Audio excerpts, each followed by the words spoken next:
course, we were off, and I was off with my ship on continuing my deployment. So it's just interesting how small our world is. There's more stories that he can share at some point about that day. It's pretty fascinating to be a part of that history. That's a sea story. All right, next slide. Now this, I think Councillor Coughlin, I talked about what I was going to update the council on. This is it. So this is the initial concept for the sculpture. And so right here, this is for the Quincy Square. That is a likeness of Quincy Jones, woven metal strips. Now these, as you can see, some of the footnotes at the bottom, approximately 7 feet high. And that's what we have here kind of gives you a kind of what it's going to look like. That's the 3 humans there are for scale. So just some background on how we got here. The Arts Commission convened an ad hoc committee to select an artist for the sculpture on Quincy Square. The committee has worked over the last year and a half to write a call to artists. Important themes of the call included the creation of a keystone artwork that celebrates Quincy Jones, music, and African American history. The call to artists was released in the fall of 2023. Dozens of artists submitted qualifications, and the committee selected 6 finalists to present concepts for the sculpture. James and Michael were selected, and this is James Din and Michael Stutz. Were selected from the finalists and have an extensive resume of public art installations. Staff has begun working on contractual details with the artist team, and a contract will come to you, council, for approval in the coming months. The image shared is the initial concept for the sculpture and may change as the project develops. There may be opportunities for public participation in the development of the final sculpture plans. All right. That concludes tonight's report. Thank you. Thank you, Mayor Wheeler. Next, we will go to the consent agenda with Clerk Hoover. Thank you, President Chamberlain. For approval on the consent agenda are the following items. A, claims and check register.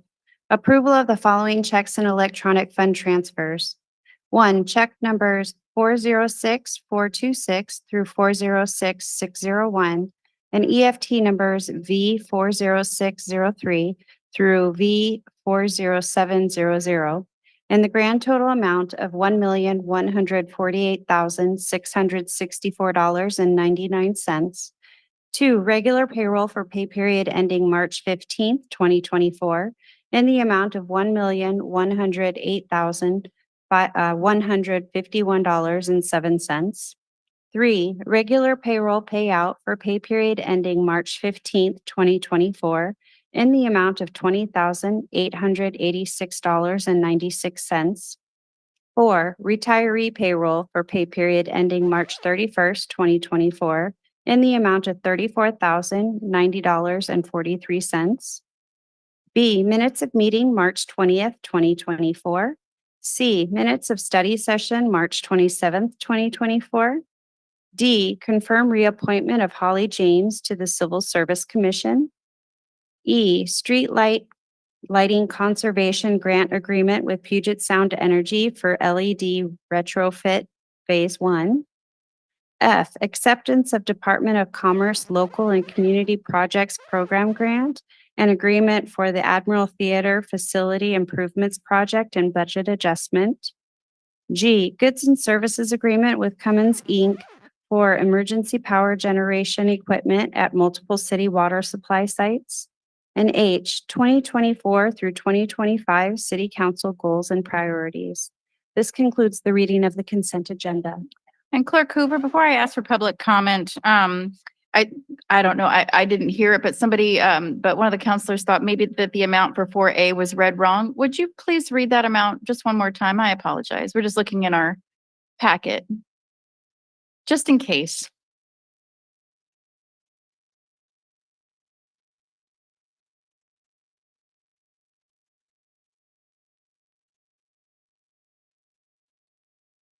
$2,148,664.99.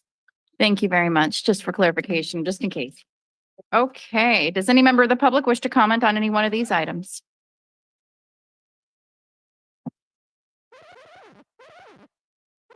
Hi, I'm Mike Simpson. I live in District 6. And I'm kind of surprised that the council doesn't want to have the council goals and priorities put out in the public venue. I mean, it's on the consent agenda, but this would be something that you would want the rest of the public to see presented in a format where we have people. I understand that you've talked about this at your study session, and it's available on BCAT, and it's available on the internet. But if your goals and priorities, if one of the goals and priorities is public outreach, why are you not presenting that to the public? And it seems counterproductive to do that. And I suppose, if it took 4.5 minutes to get the council to take action 2 weeks ago, I could probably do it in 40 seconds. Thank you. Does any other member of the public wish to comment on one of the items on the consent agenda? Okay, seeing none, I will go to the, Roy Runyon, go right ahead. All right, can you all hear me? Hello, can you hear me? Yes. Okay. Well, just a question about the lighting project, which is great. It will make or reduce our operational costs. And I'm assuming there's no expansion to the number of lights. They're all going to be existing fixtures. I think that's what I read. Secondly, regarding the city council goals, I did listen in during your retreat. I did listen in via Zoom.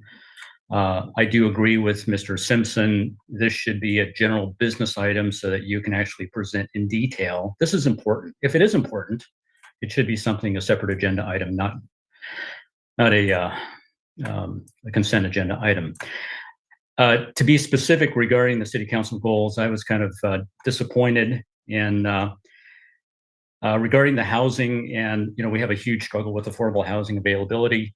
Only Councilmember Goodnow, mentioned that the way to do this is to increase our stock to reduce the cost.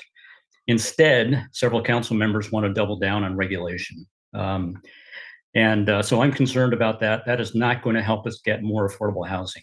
So what happens if you get more affordable housing, you have sufficient supply, people have choices. Now there aren't many choices. And then the suggestion that I made that someone else suggested to me regarding the pre-approved plans for accessory dwelling units like Seattle does, the administration pushed back on that. I'm disappointed that none of the council members pushed back and said, hey, why can't the administration make this happen today? So there was an opportunity that it's not lost because you can revisit that, but that was a little thing that could have been done to facilitate developers, individual property owners putting in additional housing units. So kind of disappointed in that. Let me just see here, the additional item on that. But so I'm concerned. Also, the street maintenance funding, and this connects with the Warren Avenue Bridge. I'm not going to talk to that. That's a separate agenda item, but that should be the priority. Maintaining our existing infrastructure. We have potholes there we are not fixing properly. I can show any of you that these potholes are not being fixed properly. They're being partially filled. They're not crack sealed, which means that next winter time, when the water gets in 30 seconds around there, those potholes will come undone. And so there's a continuing maintenance problem. So we need to look at that. We supposedly have a new pothole guy in Public Works. I don't know if we've seen the results of that hire yet, but again, it'll be interesting to see what specifics and how you actually implement your policy and goals. And again, this should be a general business item. Thank you. Thank you. Does any other member of the public wish to comment on one of the items on the consent agenda? Okay. All right. Seeing none, I will go to council for a motion. Councilor Fry. I move to approve the consent agenda as presented. I second. Okay, we have a motion and a second, and seeing no further discussion, let's vote on the consent agenda. Councilmember Fry, Yes. Coughlin, Yes. Grabowski, Yes. Mochler, Yes. Younger, Yes. and Chamberlain. Yes. Motion carries unanimously. Okay, thank you. Next up is public recognition. As noted on the agenda, public recognition provides an opportunity for attendees to address the council on any issue not already on tonight's agenda. Again, there will be no public comments accepted via Zoom tonight, except for any special requests, which it sounds like there weren't any made. And this is also a reminder that it's election season, so please refrain from any endorsements for or comments about candidates or ballot measures. And with that, you're welcome to line up at the podium to be recognized. We just ask that you state your name for the record and limit your comments to 3 minutes or less. As she's getting ready for her 3 minutes, And so that everybody is treated equally, 3 minutes. And we have a light system, which maybe I should have prefaced before. The green light means go. Yellow light means you have 30 seconds. Red light means I have to be the bad guy and say next. Okay. And with that, feel free to begin. Well, thank you so much. My name is Carolyn Stein. I'm the Executive Director for the Washington State Science and Engineering Fair. I want to thank you all for having me back one more time in public recognition to talk about the fair, which is this Friday and Saturday at the Bremerton High School.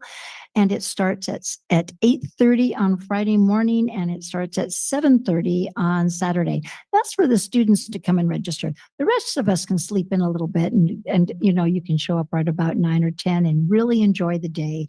There'll be hands-on activities, and a lot will be going on. And I know that 2 weeks ago when I was here, I was sharing about the International Space Station. However, we were contacted by NASA. They said, we're so sorry. It's never happened before, but we will not be able to connect to the astronauts on the aboard the International Space Station due to the Soyuz Russian ship docking that same weekend. So I apologize to everyone. We were very excited, but we are the science fair, and therefore we have a plan B. So this is what we're going to do instead. Okay. We come to the fair. We will have postcards that will be there on a table for you. You can write a message. You can draw a picture. You can do whatever your heart desires. We're going to gather them all up. We're going to put them on a ship. They're going to the International Space Station. And then they're going to be, since they're being self-addressed, they will be mailed back to you with a mark that says flown in space. So not only will you be able to have something of history, something that's been flown into space, but you'll be able to come to the science fair and really have a good time. The United States Patent and Trademark Office will be there. United States Army's coming. They're bringing their big van, a $750,000 EOD robot, come drive around some of your tax money. There's a lot of things to do. The Tacoma Astronomical Society will be there. They're going to do stump rockets. They're going to have a telescope. Hopefully, we'll be able to look at the sun. That means the clouds have to cooperate. Another one of those space things I got to figure out. But come and see if it happens, okay? So again, it's free to the public. You're all welcome to attend. It is the 67th annual 30 seconds. 67th annual Washington State Science and Engineering Fair. It started here. It stays here. It's in your backyard. Come and be a part of history, and let's send postcards to space. Thank you. Thank you, Ms. Stein.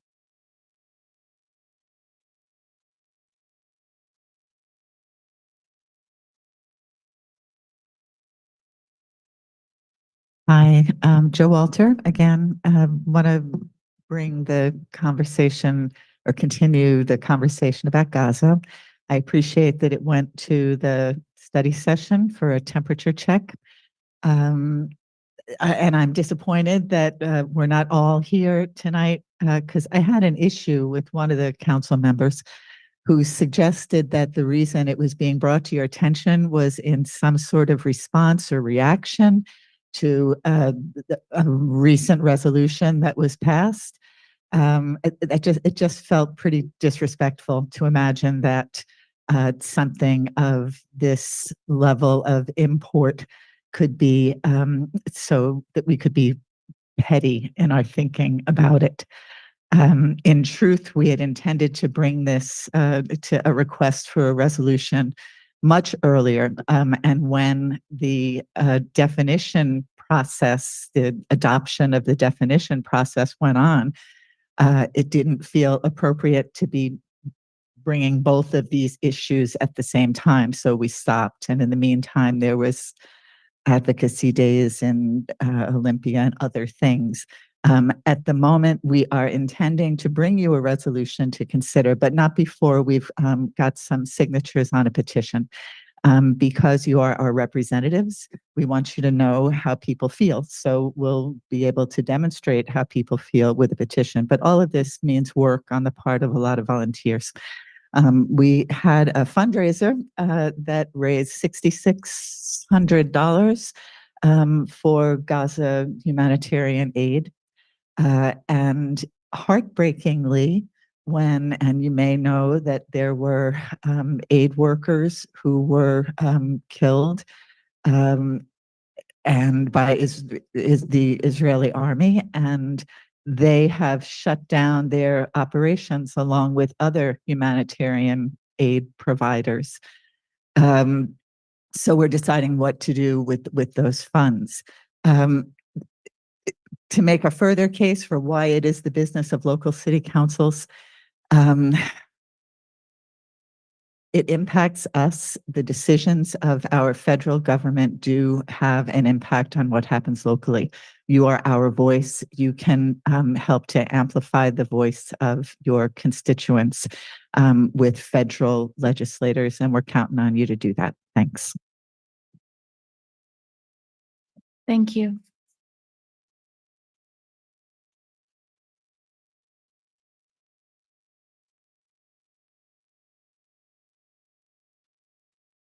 Hi, Council. My name is Kale Naino, Asantisa, Bremerton resident. I would like to thank all you guys for your guys' persistence and helping the community. I really appreciate it. I do see a lot of progress, and I love it.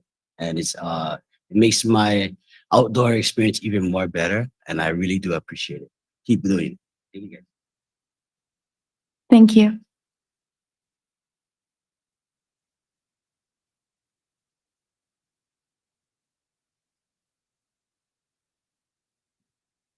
I'm Mike Simpson. I live in District 6. And again, the council president has chosen not to have the Pledge of Allegiance or an invocation on the agenda tonight. I find that disappointing. So in an effort to help inspire you to do that, I'm going to do two things tonight. First, I'd like to have members of the audience, and if the council wishes to, join me in the Pledge of Allegiance. Please rise. I pledge allegiance to the flag of the United States of America, to the republic for which it stands, one nation, under God, with justice for all. Now, I'd also like to remind you that since you don't do an invocation, you don't have people that come in and just say some nice words about you and about the city and about how the city operates. I find that galling. I mean, I, as someone who lives in this city, want people to come in and talk about how great Bremerton is. But you choose not to. So I'll give you an invocation tonight. Lord God, referred to in the preamble of our state constitution as the benevolent creator of the universe, find it in your heart, find it in your mercy to open the hearts of our city council members and allow them to be more accepting and more inclusive and more diverse by allowing people to come in and do an invocation that says nice things about how the city operates and how people live here. Make them understand, Lord. Thank you. Amen. Thank you. Does any other member of the public wish to come up for public recognition? Okay. Seeing that, I will now close public recognition and move on to general business.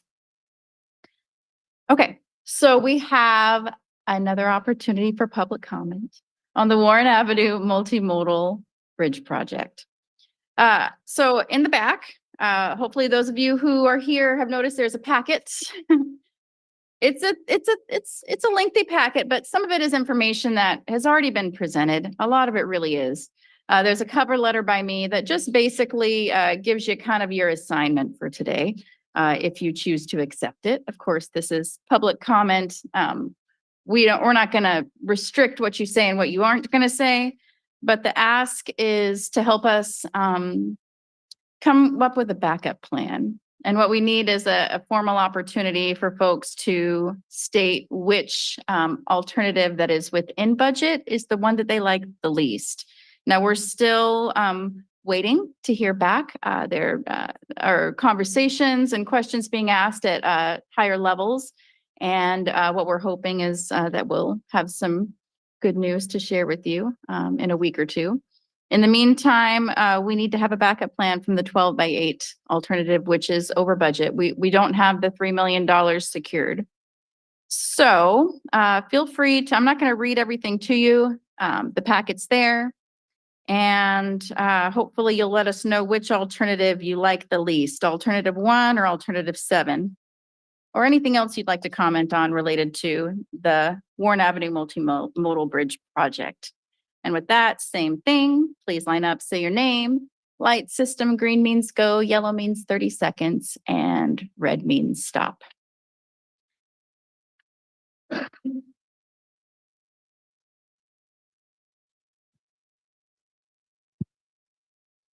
My name is Charlie Michelle. I'm a retired professional engineer, formerly licensed in the state of Alaska, and I now live in Bremerton. And so these are my comments on the project. Focusing on cost here, it's 25% contingency. I still can't get over that. It just seems very high. This bridge has been studied quite a bit already, and I contrast this with my former company developing oil fields where we carried a 10 to 15% contingency. We know far more about a bridge that we can see with our own eyes than an oil reservoir 2 miles in the ground. Closer to home, the Paulsbo Roundabout and Tunnel Project carried a 10% contingency. Now, it's my understanding from looking around that the WashDOT's normal contingency is 4%. So confused as to this 25%. And then as far as the U-bit machine goes, I still think requiring us to buy this U-bit that would only be supposedly used on our bridge, A62T, is egregious. There would be more state bridges where it can be used. Oregon DOT has an A62T and they like it, they use it. And at most, we should only pay the difference for that A62T versus the A62. And if WashDOT won't agree to that, then we can rent an A62T from an outfit in Springfield, Oregon. I think our Public Works Committee should meet with WashDOT in person, not this email back and forth, and go over the paperwork, the calculations, and challenge them on some of their, what I would call inherent inconsistencies in their documentation. So as far as what to exclude, I believe the 8 foot on either side share use path should be eliminated. It's unsafe for everyone. Cyclists moving southbound, it will be going downhill and they'll have some speed. And 12 foot is just a minimum safe width. I've experienced this myself on the 10-foot wide I-90 and I contrast that. It's so much nicer on the 14-foot wide 520 bridge, especially as you're going downhill. And most cyclists will be encouraged then to use the east side on our bridge. So let's work through this around the table in person with WashDOT, where we can show them these inconsistencies within their own documents and hopefully come to consensus on costs. Yeah. All right. Thank you. Thank you.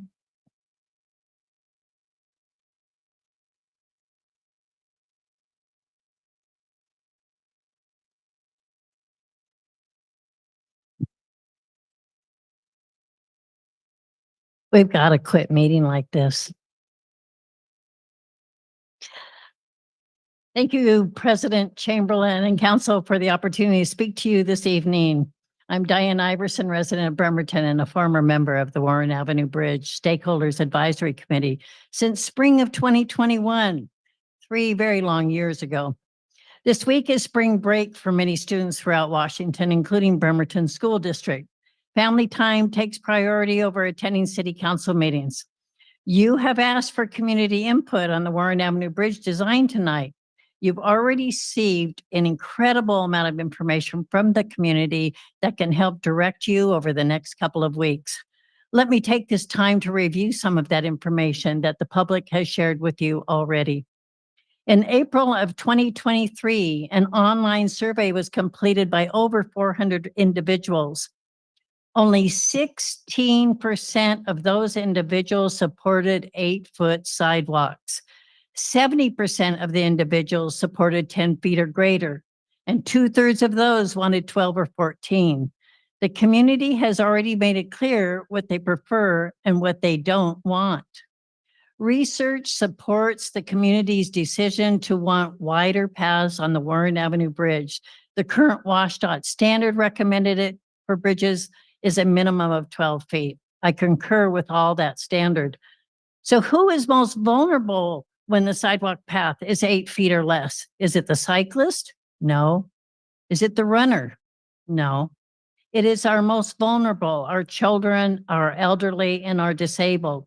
As someone who walks with a cane on 2 prosthetic legs, I live this each and every day. But when I walk on the SR 520 floating bridge on Lake Washington with its 14-foot path, I feel safe. Cyclists, runners, and walkers can all safely pass me. That's why it's called a shared use path. One of your alternatives listed on your timeline is alternative 1, 8-foot sidewalks on both sides of the bridge, a design supported by WashDOT since March of 2021 and still supported by WashDOT. Based on my own personal experience, the extensive research available to all of us, and the existing WashDOT standards, I recommend you take the alternative 1 off the table. Again, take alternative 1 off the table.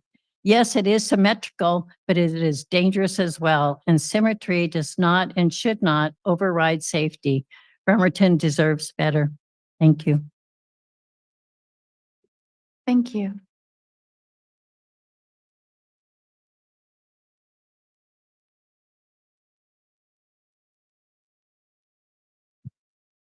Hi, I'm Alden Bradford. I'm a math professor at Olympic College. I also live here. I want to build on something Diane just said about symmetry, because I know one of the appealing things about alternative 1 is it has a balance to it. But as much as I like symmetry, I kind of want to think about symmetry on a bigger level, because we have 2 bridges in this town, right? We also have the Manette Bridge, and that one's got a wide path on one side and not on the other. And I don't see any reason why we shouldn't make the Warren Avenue Bridge symmetrical with that and also have a wide pathway on one side of it. That was all I had to say. Thank you. Thank you. Mr. Runyon, go right ahead. Can you hear me? Yeah. Well, a big, very expensive public works project. It's nice that the state government has chipped in so much. It is their bridge after all. I'm concerned the bridge is structurally deficient and has been for years, and that's why the annual inspection requirement. A couple of things, just maybe to help you folks focus your efforts, and as we work with our legislators, you need to identify the center of gravity. Who is making the decision at WashDOT regarding these additional requirements they put in to purchase the inspection truck for the catwalk and that type of thing? You know, it's very interesting. We have drone technology, which we know there's a conflict going on right now, and drone technology is kind of at the forefront of that. But drones can carry all kinds of sensors, visual, they can carry ground penetrating radar, infrared, all kinds of things. And it just shows a lack of imagination as far as WashDOT is concerned regarding the fact that, you know, not to look at vendors with drone technology that can actually achieve the inspection without the infrastructure, you know, namely the inspection truck and the catwalk. That just seems kind of silly to me. But I think I supported alternative one. You know, the Rolling Stones had a song, I'm sure some of you will remember that. I guess I'm dating myself. You can't always get what you want, you get what you need. That was a line Mick Jagger sang. We have limited funds. If the Climate Commitment Act is sent down the toilet, which it probably should be because of the governor's malfeasance in providing correct information regarding the cost of that to our driving public, the $500,000 will be missing. So the gap is there. Alternative one does provide the closest we can get to putting this together. I am not in favor of bonding because what we're doing is we're tying up revenue, general fund revenue or revenue into the streets to pay for that bond, both principal and interest. If we're going to bond, why don't we bond for actually maintaining our existing infrastructure? So it's a difficult thing, but we need to maintain our focus on the existing infrastructure. It'd be nice if we can actually expand those sidewalks. 8-foot wide sections would be great. Put in the code that bicyclists have to dismount when passing pedestrians. That is not a big sacrifice for bicyclists. That'd be very simple. They could use 8-foot wide sidewalks, dismount when approaching pedestrians, and that would be a reasonable thing to do. Thank you. Thank you.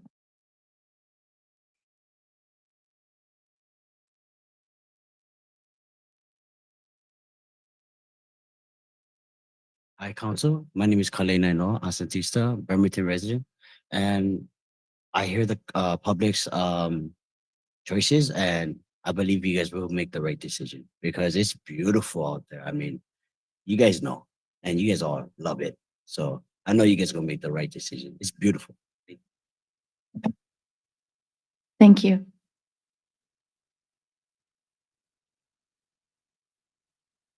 Do we have any other comments online? Okay. Does any other member of the public? Thank you. Come on up. Hi.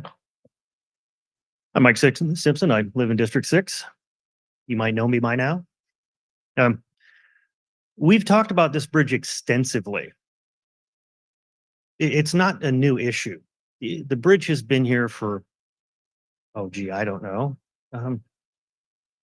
a lot longer than I've been alive. And that's saying a long time. So when we talk about this bridge and we talk about the money that's involved, one of the options that we looked at before was making it symmetrical with the Manette Bridge and putting the walkway and multimodal path on one side of the bridge and deleting the other, because it made the most sense. It fit everybody's needs and it cost the least amount of money.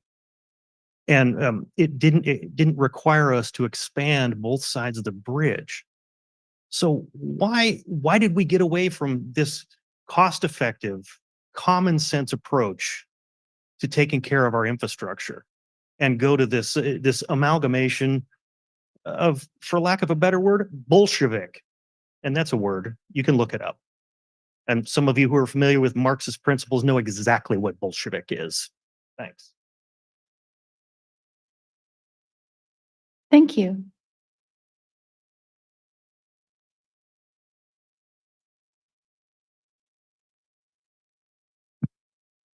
Hello, Joey Hayes, Bremerton resident. We've been talking about the bridge for a while now, and I think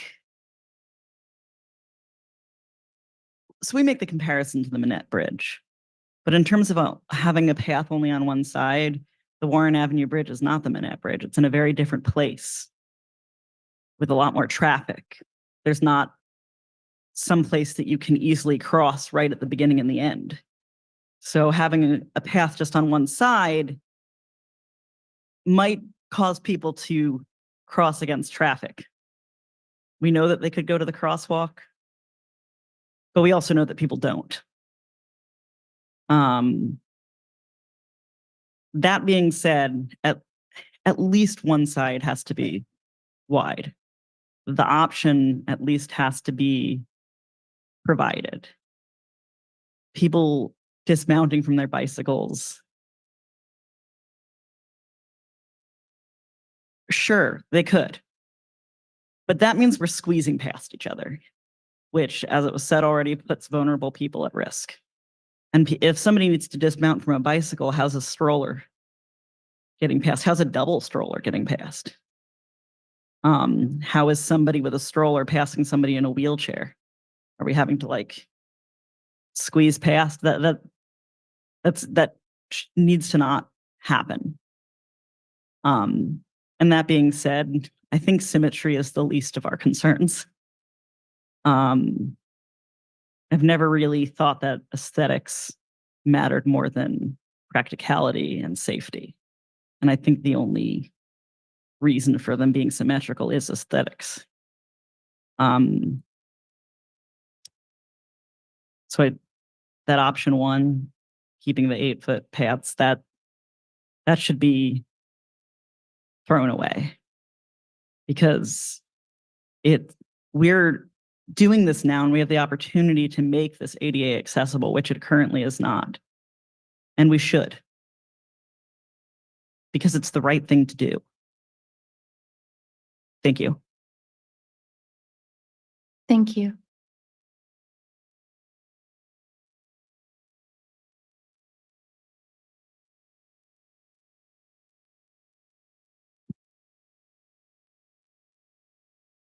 Hi, Naomi Levine, Bremerton resident. So I was thinking about the thought that was proposed of dismounting your bike in order to share an 8-foot space with a person walking on the sidewalk. And I don't know if this has been thought through particularly well, but if you dismount a bike, you take up more space than you do when you're on the bike, because now you are two objects instead of one. Not that I'm objectifying people. I apologize for that. But you are now two entities and instead of one. And so if you dismount the bike, that's actually worse and takes up more of the limited 8-foot space.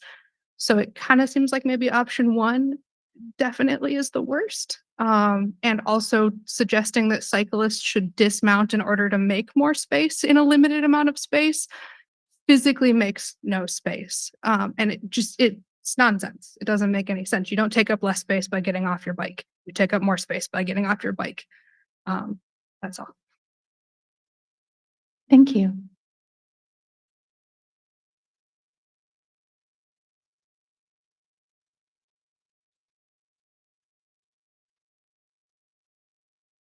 Okay. Okay, there's nothing online. No other members of the public for public recognition on the Warren Avenue project. Okay. I will close public recognition, and there's going to be extra packets on the back table, so please feel free to take them, distribute them to people if you want to. We're going to do this again in 2 weeks.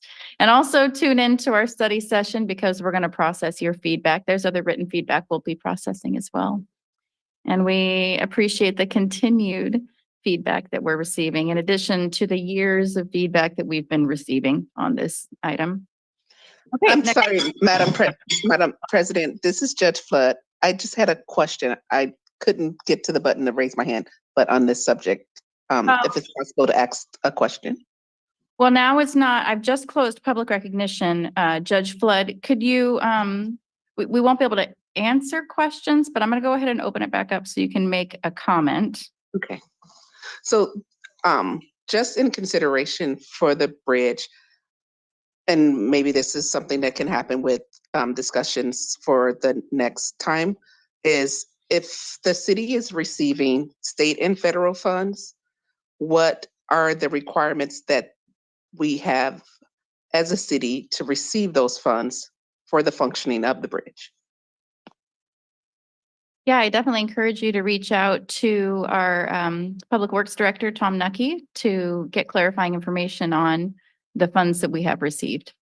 Thank you. Thank you. Okay, I'm going to reclose public recognition for good for today, not for good. I shouldn't say for good because I want y'all back in a couple weeks. And we're going to move on to council reports. So actually, I apologize. I said I'm closing public recognition, but I meant public comment on general business. So let's move on to council reports. This is the first council meeting of the month. So guess who's up first? Counselor Fry. Thank you. This Saturday, I'm going to be attending a memorial service at Baton Park, which is my little park up in the north end of my district. It's a memorial park, and this, of course, is in memorial for all those who were lost in the Baton Death March. A lot of Filipino Americans were lost, as well as Filipinos, and some of those family members we have here in Bremerton now. So it's going to be a sad day, and yet one that reminds us of those sacrifices that are made. And it also makes even a big thing like a bridge seem petty. But it is a big deal. I'm never going to stop saying it's a big deal, this bridge. It's important to us, and we want to do the right thing. Timing is everything. We've allowed a little bit of extra time, not just for public comment, but because we have state legislators that are trying to, do whatever they can to rustle up some money. Who knows, right? You never say it can't happen.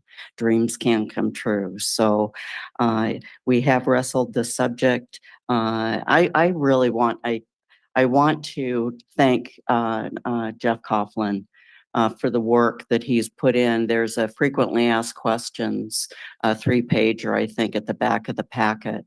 And it's a really, we have talked and talked and talked and talked. And this is a really good document to take a glance at if you just want to get a quick view. It's really good to introduce the subject to people. So we aren't taking the decision lightly, as you can see, and I'm looking forward to it. And I believe Director Nucky when he says they are really looking forward to getting started on this bridge.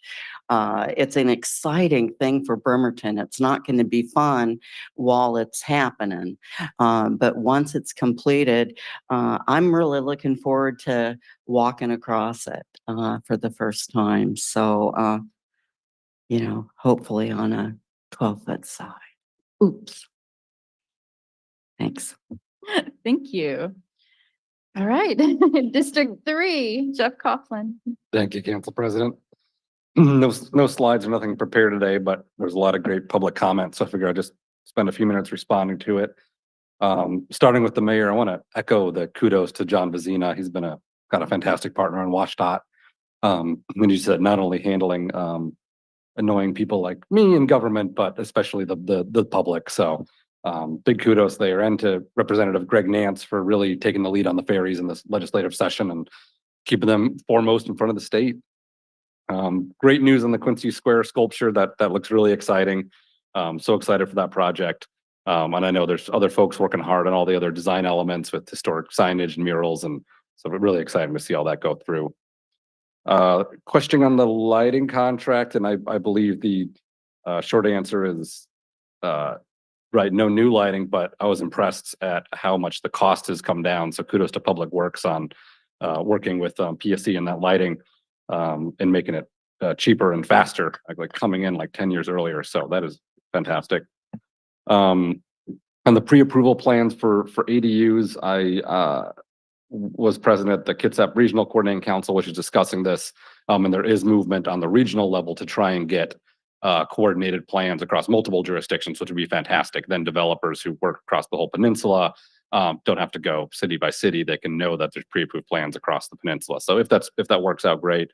If not, I agree. I think as a city we should keep pursuing it, but there is great progress there. And then yes, I agree. We need more housing to reduce price, housing of all types. Bridge comments. As a cyclist myself, I do want to point out bikes can basically take any sidewalk where it exists.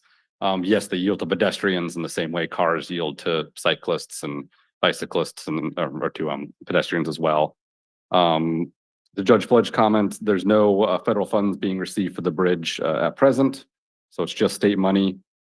To Mr. Runyon, I do echo the frustration of having all this infrastructure and people power and equipment to inspect the bridge. There But my understanding, there are states that are doing drone inspections and other methods. And so it's just the case that Washington State is not. So I echo that frustration. And also to Mr. Runyon's comment on choosing what I would sum up as choosing the cheapest option, I do want to point out that alternative 1 is more expensive than alternative 7 with the current cost estimates. So the 12x5 is the cheapest at the moment. And to Mr. Simpson's comments, agreed that it's frustrating on the one, just completely doing one side is absolutely the cheapest option. If we could leave the other side as is, WashDOT in the state has told us that's not an option, that due to ADA requirements, that other side has to be widened. And I also go on the frustration if that state regulation is really having the intended effect and the extra money required.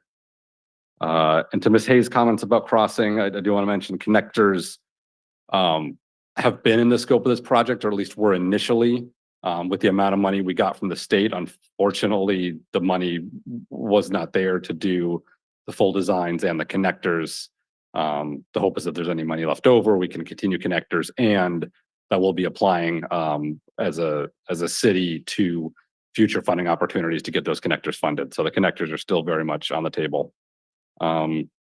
And just a true thanks to staff, to every single person on this council. Really do appreciate just working hard to get the best bridge for Bremerton. We know Bremerton doesn't always get the best when it comes to other cities in the state. So appreciate everybody just banding together to get the best we can. And the last announcement I have is May 11th, Leadership Kitsap does a series of projects each year. And one of the projects they did is to create historic signage for a lot of our historic buildings downtown, in partnership with the Kitsap History Museum, where I volunteer. And so they're going to be kicking off that project May 11th as a coordinated downtown historic tour. So folks can go from building to building and see the plaque and scan a QR code and get information about the history of Bremerton. So look forward to that. And that's it for me. Thank you. Next up is District 4, Jane Robleski. Hello. Well, Jeff covered a lot of the issues that people still had questions about, and luckily a lot of those answers are on the project FAQ sheet. So I encourage everybody to read this package. It's also online so that you can review that. And yes, I would love to have a sit-down meeting with WashDOT, with the Public Works Committee. I think that would be great. We have a lot of questions, and so far they've just been having us go through Public Works instead of us asking them direct. So hopefully that can happen in the near future. And next up tomorrow is my monthly district meeting, and my special guest is Pat McGinney, our fire chief. He's going to talk to us about the reasons that we have such a huge increase in call volume. A lot of it having to do with the fentanyl crisis. But then there'll be an opportunity to talk about other issues going on in the city. It starts at 5 and it goes to 6:30. It's up at the high school in the guidance office. I have it very well signed, so just walk in the main door and anybody in the city can come. You don't have to live in District 4. And then on Saturday, even though some of my best volunteers are going out of state, I'm gonna try to finish the cleanup at Matan Park. There's blackberries there that we're trying to help the Parks Department remove. So anybody who can give up a couple hours, gonna be there from 10 to noon. And I'm getting donuts from Midtown Market that makes their own donuts in-house. So if you need an incentive, if you have gloves and clippers, please bring them. I have some spares. So that's it for District 4 this month. Thanks. Thank you. Next up is District 5, and I am standing in for Counselor Goodnow. Although I really can't fill his shoes, I'm going to try with just these 2 slides. Tuesday, April 16th, the Charleston Monthly District Meeting at Moments in Bremerton. So it looks like it's going to be at 6 p.m. to 7:30 p.m. with a Zoom option. And then I'm not sure if that link is available, clickable somewhere, but it might be available through the Charleston Business District Facebook page. I'm not sure though. Yeah. Okay, great. I'm glad somebody knows what's going on in District 5. Okay. All right. Then the next slide, we can move on to Forest Ridge Park Stewardship Days. Is the third Saturday of every month. And so this is just an opportunity to go in and clean and help beautify the 27-acre park. Monthly volunteer work days kick off in March, but that's a little outdated because we're in April now. But please feel free to show up at Forest Ridge on the third Saturday of the month and help out and see what you can do to volunteer. Okay, and with that, next up, we have Vice President Mockler with her District 6 report.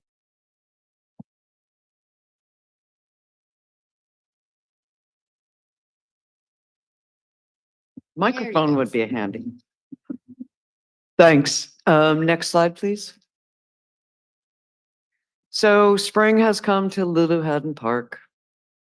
It's really beautifully mowed. Next slide, please. That's the bathroom in the back. Spring at the basketball court, and between these two beautiful flowering fruit trees is the site of the playground that was removed in October 2022. Next slide, please. And this is a close-up of the playground and the blue cylinder that had drinking water until the pandemic and has not had it since. This picnic table has been painted. That's pretty great. Next slide, please. Cool. So I'm judging on Saturday, April 6th. So I have a really good alibi for not showing up for the Blackberry cleanup at Matan Park. The Washington State Science and Engineering Fair as Bremerton High School. You should come on down.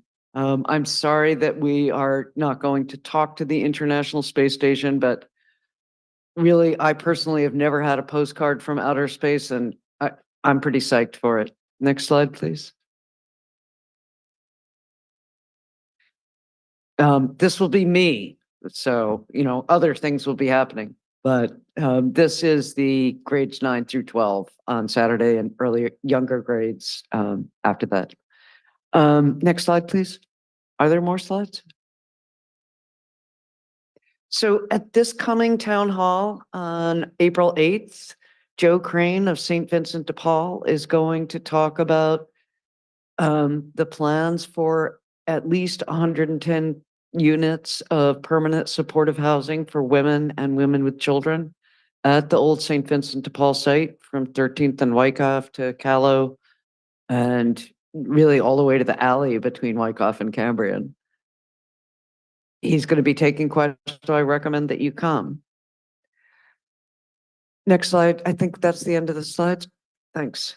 So just giving you guys a heads up that I heard from a neighbor on May 3rd at 2:30 in the afternoon, the shipyard is going to ring the cranes. They're going to sound all of the cranes' horns for a worker who had 42 years of service and who died on the job, I understand, recently. So if you're jumping out of your skin at 2:30 on May 3rd, that'll be why.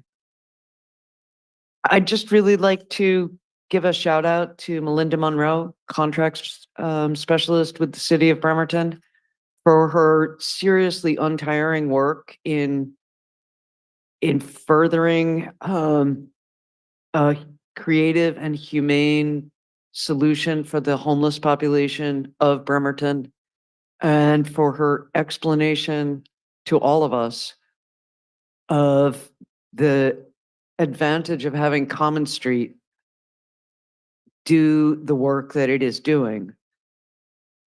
There are people who are only looking to protect their property or protect their business, and there are people who only want to protect the rights of the very vulnerable homeless population. City of Bremerton has to do both those things. So the fact that Common Street can do both outreach and enforcement is not the absolutely perfect heavenly solution that could descend from the sky. And it's an excellent solution to as far as what we have in the real world so far. That's really it from me. Thank you. Thank you. Next up, District 7, Eric Younger. No report, thanks. Thank you. Okay, so I guess I'm last, probably least, but I do have a couple of slides today, which are not the least. They're about some fantastic community events. Okay, this is really tiny. It was supposed to be a little bigger so you could read it, but I was really sad we didn't get singers again today. That was amazing when we had that, but I guess we can't expect that every day. But I may, I'm going on April 12th. It's a Sunday. So if anybody wants to come with me, I'm sorry, April 14th, on a Sunday. So if anybody wants to come with me to the Titanic, I'll see you there. It's at 2:30. April 14th is literally on for dates. Right. Okay. Yeah. Here. The matinee. Okay, this is my report. Vice President Mockler. Come on now. All right, wait, I hijack my moment. It's my invitation to the public to join me. And I'm looking forward to it and getting a larger sampling of what we had a sampling of at our last meeting. So there's the times, there's the dates. It's playing through May 5th. And then I have one other slide. And that is, okay, I don't know if y'all saw people on March 30th walking around with orange vests on around my district. But every month, starting in this month, last month, March, up until October, we have this huge group of people that meet up at Cafe Perfetto. It's a program sponsored by the county, and they walk around and they pick up garbage in my district. A lot of times they go through the neighborhoods, they go through Stephenson Canyon.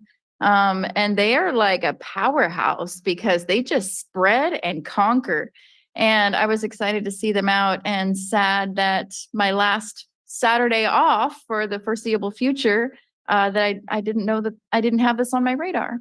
But they meet up at Cafe Perfetto at 9 a.m. You get donuts and a free coffee if there's any incentive. Oh, and a free t-shirt. So, but you also get the satisfaction of knowing that you're making our city more beautiful. And it's a really great community building event. So that's it for slides. And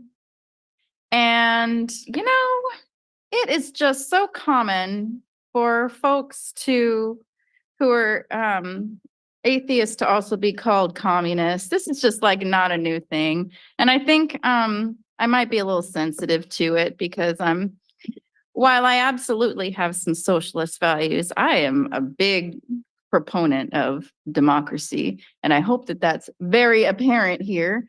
And so it's just biased and that's okay, you know, and I welcome it. It's annoying, but also whatever. I signed up for this job. I don't have to get a bunch of accolades and positive praise. I mean, it's nice when you guys come and give us kind words and give us positive feedback. But, you know, like the most valuable feedback is sometimes somebody who's frustrated and angry. And I welcome it and I value it. And so I appreciate the sentiment behind our invocation, although I suppose if you're coming and trying to seek a higher power to say positive things or bring people in to say positive things, maybe you would say positive things at the same time, but that's neither here nor there. We do what we do to invite as many people in and to feel welcome. And I think it's working, as made evidence by this year and last year with the full houses we've seen for public feedback. With that, that's all I have to share tonight. And counselors, I appreciate every single one of you and the tireless work and advocacy you do.